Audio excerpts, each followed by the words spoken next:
महाराज जी। राधे राधे महाराज जी। महाराज जी, मैं पिछले 2 सालों से आपका सत्संग सुन रहा हूं, निरंतर नाम जप करने का भी प्रयास कर रहा हूं। महाराज जी, नाम जप करने से मेरे अंदर एक आत्मविश्वास आ गया है। मुझे किसी से डर नहीं लगता। मुझे लगता है कि मेरे कभी भी अमंगल नहीं होगा, मेरा कोई भी कुछ भी कोई बिगाड़ नहीं सकता। महाराज जी, क्या ये मेरा अहंकार है या अज्ञान है या अटूट विश्वास है? ठीक है, नाम जप से ऐसा ही भाव आता है, कोई हमारा बिगाड़ नहीं सकता, क्योंकि भगवान हमारे साथ हैं। पर हम किसी का बिगाड़ने की सोचे ना, हम कोई गलत कार्य न करें। अच्छा है, चुपचाप जपते रहो। और भी ये तो प्रारंभिक अनुभूतियाँ हैं, और भी दिव्य अनुभूतियाँ आती हैं, उनको छुपाते रहो, अपने भजन को छुपाते रहो तो बढ़ता रहेगा। बस पराई माता बहनों से संसर्ग न रखना, कोई नशा न करना, किसी का बुरा न चाहना, तो आप बढ़ते रहोगे, आगे बढ़ते जाओगे। परमार्थ का मार्ग अंदर से प्रकाशित होता है, वो कैसे चलना है वो अंदर ही पता चलने लगेगा, आपको अंदर ही अंदर चलना होगा। बहुत अच्छा है जी। आपका भी ऐसा ही था कि शरणागति होने के बाद धन और नौकरी की चाह या घमंड था महाराज जी, थोड़ा सा उसमें शिथिलता से आने लगी है अभी। मतलब ऐसा लगता है कि सब श्री जी कर देंगी, तो धन जरूरतमंदों को बांट दूं या सब बाकी मेरा तो श्री जी दे देंगे। विवेक से काम करो, परिवार थोड़ा सा विवेक से काम करो। जो धन तुम्हें मिला है, तुम्हारे पास उसके जो अधिकारी हैं, माता पिता भाई बहन पत्नी, जो भी वो उन सब के लिए है, बांटने के लिए नहीं है। हाँ, कभी कोई भूखा नजर आवे तो उसे भोजन पवा दीजिए, कभी कोई बीमार है पैसा नहीं है तो औषधि करा दीजिए। एक जो मनुष्यता है, एक जो हमारा कर्तव्य है, वो जब सामने आवे तो हमें फिर अपनी परवाह नहीं करनी चाहिए, उसकी सेवा करनी चाहिए। ऐसे बांट देना ठीक नहीं है। आप अपने परिवार का पोषण कीजिए, संपत्ति भगवान की है, उसे अपना मत मानिए और खूब नाम जप कीजिए। अगर नौकरी मिलती है तो नौकरी कीजिए, कुछ छोड़ने की जरूरत नहीं है। हाँ, मन का जो लगाव है वो सब जगह से हटते हुए धीरे धीरे भगवान की तरफ बढ़ने लगता है। ये जीव का परम सौभाग्य है। अनंत जन्मों से हम भगवान से बिछड़े हुए हैं, दुखमय संसार में सुख मानकर रमण करते हुए हमें बहुत कल्प व्यतीत हो गए। आज हमें अवसर मिला है, ऐसा समय मिला है, ऐसा बुद्धि योग मिला है, जिससे हम भगवान की ओर चल सकते हैं। चलो और जीवन को परम उन्नति के मार्ग में ले चलो, पतन के मार्ग से हटो। बहुत बड़ी कृपा हुई है, पर अपने कर्तव्य से मत भागो। कर्तव्य से भागना ठीक नहीं है, अपने कर्तव्य का पालन करना ही मनुष्य का परम धर्म है। वृंदावन महाराज जी, गुरुदेव भगवान, एक साधक का दूसरे साधक से कैसा व्यवहार होना चाहिए? सेवक वाणी में लिखा है कि जो हरिवंश को नाम सुनावे तन मन तासु पर बलिहारी। पर महाराज जी, मेरा तो दूसरे साधक से मतलब मन नहीं रहता बात करने का, तो अगर ज्यादा रुचि नहीं है तो ऐसे में नहीं रुचि होनी चाहिए, बिल्कुल नहीं। भजन करने वाले को किसी से रुचि नहीं रह जाती। उचित बात करनी चाहिए, कम बोले, ठीक उत्तर दे, अच्छा व्यवहार करे, लगाव न रखे। लगाव नहीं रखना, हमसे कोई भी बात करे। अब जैसे हमसे कोई बात करने लगता है तो हमारे हाथ अपने आप जुड़ जाते हैं जी। ऐसा, वो चाहे बच्चा ही बात करे जी, क्योंकि अभ्यास बन गया है। मेरे भगवान सब में विराजमान है, हमसे कोई बात करने लगे तो जो ही बात करेगा उससे पहले हमारे हाथ जुड़ जाएंगे जी। हाँ हाँ, ऐसा है, ऐसा है। अच्छा, राधे श्याम। हंसी बोल जब हरिवंश नाम जानिए, तब सबहिन ते लघु मानी है। हंसी बोले बहुमान दे, हंसी बोले बहुमान दे। हम ऐसा बर्ताव करें, सामने वाले के दिल को लगे कि मैं किसी व्यक्ति से बात करके आया हूँ, उसको अच्छा लगे। हमारा व्यवहार ऐसा नहीं हो कि नाक में गुस्सा भरी हुई एकदम ऐसे, ऐसा नहीं, कोई जान ना पाए भजन करते हैं। हमारा व्यवहार ऐसा होना चाहिए। थोड़ा अभी हमें काम है, फिर कभी मिलते हैं, और मुस्कुरा कर चल दे। उसको कटु वचन नहीं बोलना, उससे कठोर व्यवहार नहीं करना, मृदु व्यवहार करना है। हमें बात समझनी है। जैसे जो हरिवंश को नाम सुनावे तन मन प्राण तासु बलिहारी। बलिहारी मैंने तन न्यौछावर कर देना। अब उसका तात्पर्य गंदगी नहीं है। अगर उसे हम सही ढंग से नहीं समझेंगे तो हम गलत फंस जाएंगे। हमारा शरीर भोगों में फंस जाएगा, हमारा लगाव बन जाएगा। लगाव नहीं। हाँ, तुम्हारा शरीर शौच में पड़ा हुआ है, हमारा तन समर्पित कर समझो। बीमार हो, हम तुम्हारे कपड़े धो देंगे, तुम्हें शौचा देंगे, हम अपने तन को तुम्हारी सेवकाई में लगा देंगे, भोगों में नहीं। तन समर्पित का मतलब भोगों में नहीं। इसका कोई ये बात कह के और हमारे तन का दुरुपयोग करना चाहे, कदापि नहीं। तन केवल प्रियालाल के सेवा के लिए है। हम आपका प्रियालाल के भाव से सेवा कर सकते हैं तन से। मन केवल प्रियालाल के सुमिरन के लिए है। आपके प्रियालाल के स्वरूप मानकर हम आपकी सेवा सुमिरन कर सकते हैं। आप क्या करना चाहिए? तन मन प्राण समर्पित का मतलब ये नहीं कि हम भोगों में फंस जाए, गलत आचरणों में फिर ये सिद्धांत नहीं चलेगा। सच्चे आचरण के लिए यहाँ समर्पण की बात कहनी चाहिए। हम लोगों को एक ट्रेनिंग दी जाती है भजन में कि अंदर हम बहुत प्यार करते हैं सबको, बाहर से इतने में तुम होश में बात करोगे, हमारी भाव चढ़ी होगी, हमारी दृष्टि में रुद्र दृष्टि होगी। हाँ बोलिए, जहां देखा गया कि ज्यादा लिप्सा ज्यादा लगाओ तो तुरंत भाव चढ़ा ली गई। हाँ बोलिए, नहीं जी ठीक है, हाँ तो जाइए। ऊपर से दोनों बातें कही, सज्जन पुरुष है, संत है, मृदु भाषा, असज्जन पुरुष है, रुद्र दृष्टि, अपनी दृष्टि में निकल गई। उसे आप भक्ति संबंधी व्यवहार कर रहे हैं, लेकिन वो गलत समझेगा। वो गलत ना समझे इसलिए हमको थोड़ा रूखा व्यवहार रखना है। राधे श्याम, राधे श्याम, अरे बोलने से भी दोबारा नहीं बोलते, वो गाली दे भी नहीं बोलते, कुछ मतलब नहीं। साधु को एक अपनी रहनी बनानी चाहिए। हम हजारों को देखते हो, किसी को नहीं देखते अपने। हम जैसे अब आप जैसे इस समय दृष्टि किए, हमारी दृष्टि में हमारे प्रभु हैं बस, और उसी दृष्टि से ऐसे देखते हैं बस। परमार्थ मार्ग में चलने के लिए सबसे प्यार है, सबसे दोस्ती, और किसी से दोस्ती नहीं। कबीरा खड़ा बाजार में, सबसे पूछे खैर, न काहू से दोस्ती न काहू से बैर, बिल्कुल निरपेक्ष रहना। तो ये बात ध्यान रखना, तन मन प्राण समर्पण में कहीं फंस न जाना। महाराज जी, ये बहुत आप जो कह रहे हैं महाराज जी, क्या व्यवहार बनने लग जाता है, क्योंकि संसार से आए होते हैं, उनको लगता है कि चलो राधा नाम गाएंगे, कीर्तन करेंगे। संयम के द्वारा हम अपनी इंद्रियों को, अपने मन को अपने शरीर से हटाकर, अन्य शरीरों की तो बात जाने दो, अपने शरीर से हटाकर भगवान के चरणों में लगाएं। हमारी इंद्रियां, हमारा मन भगवान से पुकारे, कभी मिलो, भगवान के दर्शन की लालसा, ये इंद्रियों के भोगों की लालसा। इसीलिए हम इशारे से बताया कि तन समर्पण का मतलब कहीं भोग न समझ लिया जाए, ये ऐसा नहीं है। तन समर्पण का मतलब है, प्राण समर्पण का मतलब कि कोई भी कष्ट में है तो अपने प्राणों की बाजी लगाकर उसके कष्ट को दूर करने की चेष्टा करे। ये भोगों का विषय नहीं है, ये योग का विषय है। भक्ति योग, ज्ञान योग, अष्टांग योग, योग कहा जाता है। ये भोग नहीं, भोग के त्याग से योग होता है। त्यागात शांतिरंतरम, भोगों से नहीं होता है। तो कुछ लोग जो अपनी वासनाओं को नहीं ठीक कर पाए हैं, वो लोग वासनाओं का खेल खेलते हैं, बोलते हैं यही भक्ति है, यही साधना है।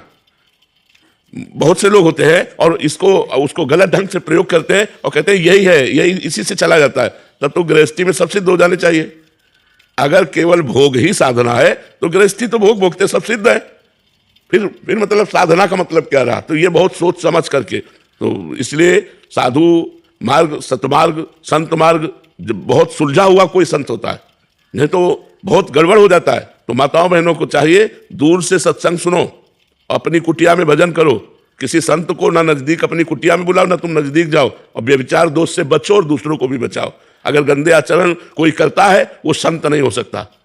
गंदा आचरण, चूक होना अलग बात होती है, चलते चलते फिसल गए फिर संभाल लिया, लेकिन हम उसी का अपना वासनाओं का खेल बना ले, ये ठीक नहीं है। इसलिए बहुत संभल कर तन मन प्राण समर्पण का मतलब समझ लो, कहीं गलत मार्ग में न चले जाना। महाराज जी आप कह रहे हैं कि जैसे कोई शरीर में परेशानी ना हो या आगे के लिए, तो हम ब्लड टेस्ट करवाते हैं, तो ये वो इसलिए कराते हैं कि हम पहले से सचेत हो जाएं कि, तो महाराज जी कहीं ये प्रभु की शरणागति में कहीं हम अपने प्रारब्ध को रोक रहे हो, ऐसा करना ठीक है? हाँ बिल्कुल ठीक है। जो शरीर का प्रोसेस है वो शरीर का प्रोसेस है, उससे हमें कोई लेना नहीं। इसका भी तो होता है तुम्हारा, हम खुद से ही पहले करा लें कि हमें कोई बीमारी ना हो। जरूर हमें जानकारी रखनी चाहिए, हमें कोई रोग ना हो, पहले से हमें इसका टेस्ट करा लेना चाहिए। अगर रोग आ रहा है तो औषधि रूप उसका उपचार कराना चाहिए, इसका शरणागति से कोई लेना देना नहीं, ये अलग मार्ग। महाराज जी पिछले 3 साल से मांस मदिरा का त्याग करके आपके बताए हुए मार्ग पर चलने का प्रयास कर रहा हूं। गुरुजी अब मेरे मन में ये कंडीशन आ रही है कि श्री राधा रानी जी से कुछ मांगने की इच्छा नहीं होती महाराज जी। तो महाराज जी घर गृहस्थी की चीजें मन में, महाराज जी इनका कहने का भाव है कि विश्वास रखो, जितना तुम्हारे भाग्य में है सुख और दुख, वो ना चाहते हुए तुम्हारे जीवन में आएगा। जैसे हम नहीं चाहते लेकिन दुख आता है, ऐसे हम नहीं मांगेंगे, नहीं चाहेंगे तो भी सुख आएगा। लेकिन हमें कायर बनकर नहीं बैठना, हमें अपने कर्तव्य का पालन करते हुए भजन करना है। किसानी है, व्यापारी है, नौकरी है, जो जहाँ ड्यूटी है, हम अपनी ड्यूटी को धर्मपूर्वक निर्वाह करते हैं। जो उससे मिल जाता है परिवार का पोषण करते हैं, और भगवान से भी कोई चाह नहीं रखते। यही तो गृहस्थी का संत स्वरूप है। गृहस्थी में वो संत है कि अपने कर्तव्य का पालन करता है, परिवार और समाज का पोषण करता है, और भगवान से भी कोई चाह नहीं रखता। जो प्रभु से सच्चा भाव से जुड़ेगा उसकी स्थिति ऐसी हो जाती है। इसलिए कायर ना बने, कर्तव्य का जरूर पोषण करें। बाबा जी घर वाले ना, जैसे मेरी माता वो कुछ मांग ऐसे होता है, ये मांग ले, वो मेरा वो होता है, कुछ मांगने का मन नहीं होता कि जो चल रहा है जो होएगा होएगा। पर घर वाले होते हैं कि उनको डर लगता है कि आपसे 3 साल जुड़े हो गए, आज धोती कुर्ता पहन लिया, कल को बाबा जी, अब उनको कौन समझाएगा कि बाबा बनना आसान थोड़ी है। नौकरी मैं कर रहा हूँ अपना, पर ये नहीं मांगता कि कुछ और मिले, मैं वो जैसा चल रहा है नाम चलता रहे। बिल्कुल ठीक है, बिल्कुल ठीक है, आप सही चल रहे हो। बाबा जी बनना बिल्कुल ठीक आपने कहा, आसान नहीं। अगर सही ढंग से बाबा जी बना जाए तो जैसे लोहे के चने चबाना है ना, ऐसे है बाबागिरी। दिल है, दिमाग है, मनुष्य शरीर है, मन है, और उसको काट करके एकदम सब जगह से सीधे भगवान में लगाना। एक बार नहीं, करोड़ों बार, अरबों बार उसको काटना पड़ता है मन को। यार आज ये खाना, काटो, नहीं नहीं, भगवान की इच्छा जो होगी वही होगा, नहीं काटो, काट काट के उसको मार दिया। मन मारिया तन बस में कीना, हुआ भरम सब दूर, बाहर से कछु दिखत नहीं, अंदर चमके नूर, आपो त्याग जगत में बैठे नहीं किसी से काम, उनमें तो कछु अंतर नहीं, संत कहो चाहे राम। संत बनना बहुत कठिन बात, संत बना नहीं जाता, संत होते हैं। भी नहीं चलता, मुश्किल से नाम जप नहीं होता। घर वालों को लगता है ना कि जैसे अखबार में पढ़ते हुए वो बाबा बनना बहुत मुश्किल है। मात संगत तो दुर्लभ हो, महापुरुषों का संग मिलना दुर्लभ है, देवर्षि नारद जी ने कहा। ऐसे थोड़ी बाजार में थोड़ी मिल जाते हैं। महत संगत तो दुर्लभ हो, अगम्यो अमोघश्च। महापुरुषों का संग निर्वाह कर ले जाए तो फिर जीवन पार हो जाए, बेड़ा पार हो जाए। इसलिए ये कोई डरो मत कि बाबा जी के संग से सब बाबा जी बन जाएंगे, ऐसा नहीं है। कोई बिरला ही होता है जो भगवान के मार्ग में चलता है। राधे राधे महाराज जी।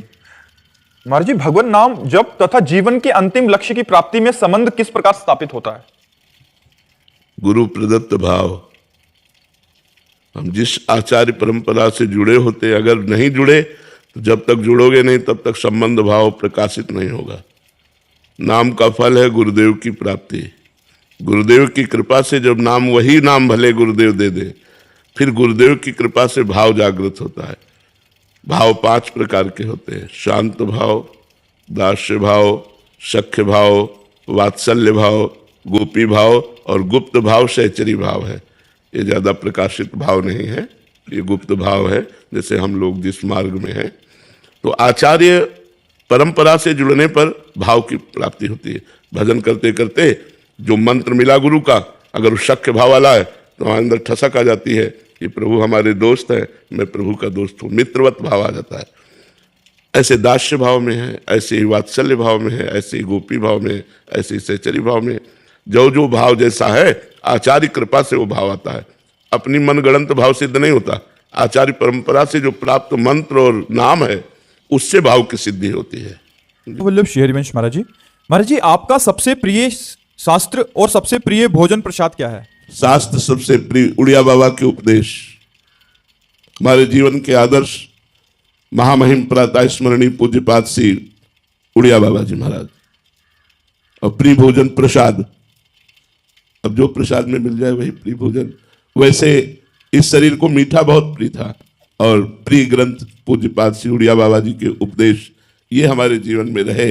अब हमारे जीवन में प्राण प्रिय वाणी जी श्री चतुराशी जी और प्रियाजू के उच्छिष्ट का ही जीवन से भरण पोषण होना, अब ये मार्ग चल रहा है। जीवन का प्रिय रहा पूज्यपाद उड़िया बाबा के उपदेश, और जो भिक्षा में मिल गया वैसे प्रिय मिठाई था।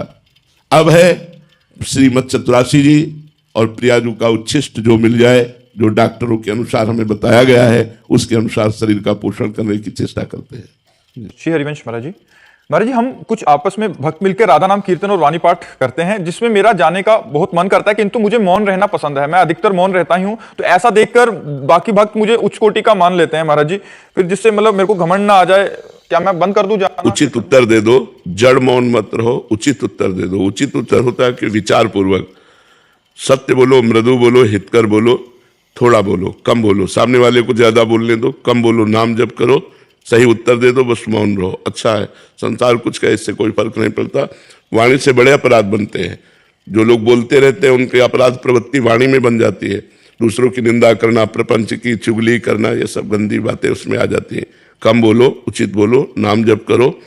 लोग क्या कहते हैं इस पर कोई ध्यान मत दो। संसार तो किसी को नहीं बख्शता है, बोलो तो नहीं बख्शता, ना बोलो तो नहीं बख्शता, वो तो बोलता ही रहता है जी। राधे राधे महाराज जी। महाराज जी, मेरा मन अब संसार और लोगों की बात से पूरी तरह उचट सा गया है। सब झूठ और दिखावा सा लगता है। इस वजह से लोग मुझे गलत समझ रहे हैं। क्या मेरे को ऐसा रहना गलत है? नहीं, ठीक है, अच्छा है, बिल्कुल अच्छा है, ऐसे ही रहिएगा। बिल्कुल गलत मार्ग का अनुसरण मत कीजिएगा, गंदी बातों को अपने हृदय में स्थान मत दीजिएगा। बहुत सुंदर बात है। भगवान बड़े कृपालु है, आपका हृदय पवित्र हो रहा है। ये लक्षण है कि हृदय धीरे धीरे पवित्र हो रहा है, गलत काम ना होने पावे।